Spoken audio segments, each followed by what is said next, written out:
porquê, né, e de onde é que vem essa ideia do equilíbrio.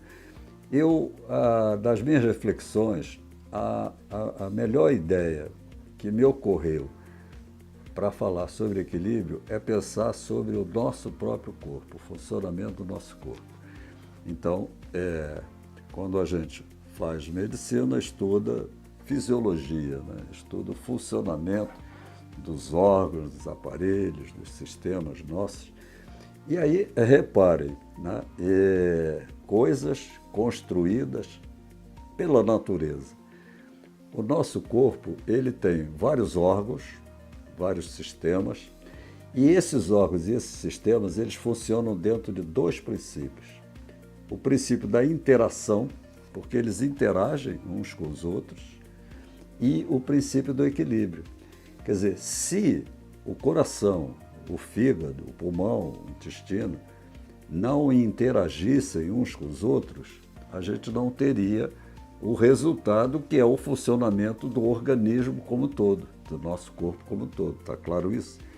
Então, há um princípio da natureza que é o princípio da interação. As nossas funções fisiológicas, elas não se regem por um ponto. Então, por exemplo, se você falar a pressão arterial, ela varia de tanto a tanto. E a frequência cardíaca varia de tanto a tanto. E a frequência respiratória, de tanto a tanto. E a frequência dos hábitos intestinais, de tanto a tanto. Ou seja, esse equilíbrio, eu digo que é um equilíbrio dinâmico, não é um equilíbrio estático, porque ele funciona dentro de uma margem. Isso é muito importante para refletir, parece que não. Porque se o equilíbrio fosse estático, as coisas funcionariam para serem equilibradas num determinado ponto. E isso tira o quê? A margem de adaptabilidade, de flexibilidade que o organismo precisa para lidar com o ambiente à sua volta, etc. Estão entendendo? Então, o equilíbrio é dinâmico, mas é equilíbrio porque ele funciona dentro de uma margem, abaixo ou acima da qual vem o desequilíbrio. Se você tem uma frequência cardíaca normal, em torno, sei lá, de 60 a 90 ou 100, enfim, por aí, e a frequência cai muito, você tem um desequilíbrio, tem um bloqueio cardíaco. Se a frequência acelera muito, você tem um desequilíbrio, tem uma taquicardia, né, que pode levar, inclusive, a uma falência circulatória se essa taquicardia for muito intensa. Está claro isso? Então, a importância do equilíbrio é porque a gente precisa naturalmente, para que o nosso organismo funcione de forma adequada, de manter esse equilíbrio. E esse equilíbrio se faz dentro de uma margem de variação que nos dá, de um lado, as possibilidades dentro da margem e, de outro lado, os limites fora das margens. Então, resumindo e ampliando a nossa compreensão, a gente tem dois fundamentos de funcionamento do nosso organismo, do nosso corpo, da nossa vida corporal, que são a interação e o equilíbrio, né? E a importância do equilíbrio, estou focando hoje mais nesse aspecto, é exatamente a tal da margem, né? Em que a gente precisa se manter evitando as faltas e os excessos. Então todo mundo sabe que, por exemplo, que se a gente come exageradamente, se a gente bebe exageradamente, se a gente fuma, enfim, qualquer comportamento excessivo nos traz desequilíbrio ao organismo. Da mesma forma que a falta, se a gente não come, né, se a gente não bebe, também a gente tem o desequilíbrio. Estão entendendo? E aí, há determinadas situações comportamentais, que obviamente são mais complexas, eu já abordei uma delas, que é a questão da vida apressada dos dias de hoje. Isso fica no mesmo conceito, que a gente precisa estar dentro da margem, se a gente quer estar em equilíbrio. Então, quando a gente tem uma aceleração existencial, já conversamos sobre isso nos leva ao desequilíbrio, a uma sobrecarga para o nosso organismo, para o nosso funcionamento. Então, a questão que vem, e eu me pergunto, mas é possível reduzir esse ritmo? E se é possível, como fazer? Sim, é claro que é possível reduzir esse ritmo. Agora, não é tão fácil. E é preciso que a gente tenha consciência disso. Por que não é tão fácil? Porque nós vamos combater coisas que nos atraem, que nos trazem prazer. Então, é como puxar o freio de mão. Penso que é a dificuldade. E se a gente já estiver numa fase viciante, é mais difícil ainda. Mas não é impossível. Não é impossível. A primeira atitude, a meu ver, é a gente tomar consciência disso. E aí, gente, é que eu valorizo esse processo reflexivo. Isso tudo que eu estou falando, isso não me surgiu assim por decreto na cabeça, de repente, não. Isso foram coisas que eu fui processando com a minha vida, fui pensando, enfim.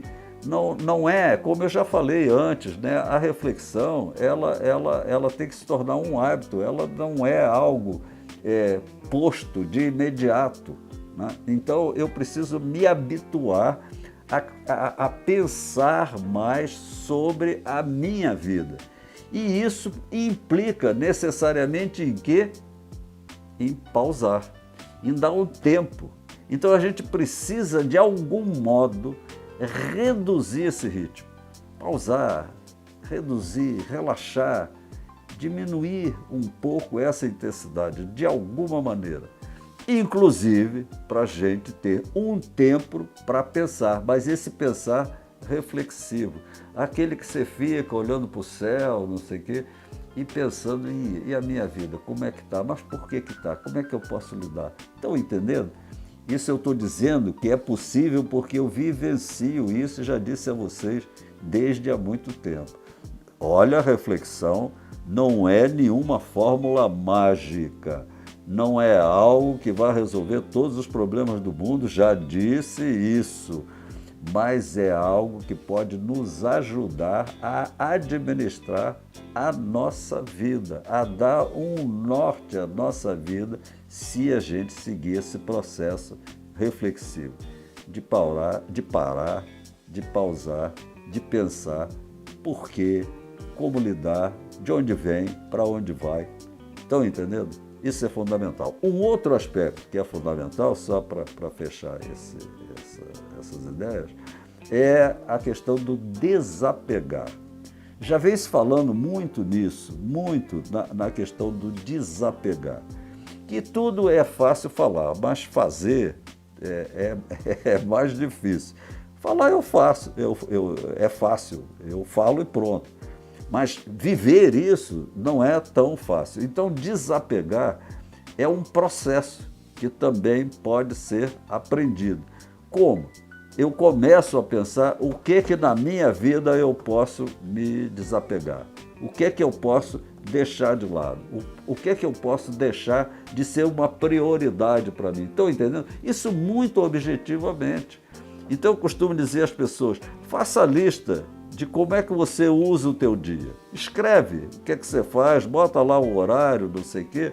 Aí você pode começar a ver, mas eu estou gastando 5 minutos para almoçar. Opa, isso aí não vai ser legal para o meu organismo. O que eu posso desapegar? Eu estou gastando 2 horas fazendo um game, sei lá, jogando. Será que isso é tão prioritário assim? Será que eu não podia dar uma diminuída nisso? Estão entendendo? Cada um vai ter a sua solução, mas o desapegar é importante para a gente poder lidar com a vida apressada dos dias de hoje. Eu quero fazer uma ressalva, que quando eu falo dessas coisas, primeiro você já sabe, são ideias sobre as quais eu reflito, não estou dizendo que sejam verdades. Tá? Esse é um primeiro aspecto. O segundo é que eu falo de tendências, não estou dizendo que todo mundo esteja sujeito a essas situações, tá? É uma tendência, então é importante que isso se diga.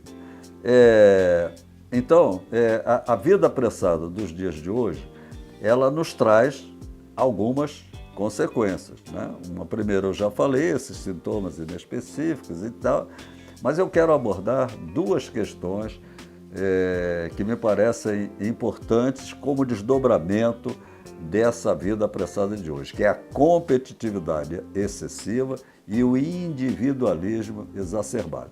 Mas esses serão temas que nós vamos abordar em outro momento, ok? Em outro momento. Para já, então, e eu queria frisar também que, é claro, se vocês quiserem ler com mais detalhes essas questões que eu estou colocando, elas estão escritas naquele livro Quem Cuida da Vida. Tem um capítulo específico e tal. Então, para quem quiser, né, enfim, ler com mais detalhe essas coisas que eu estou comentando.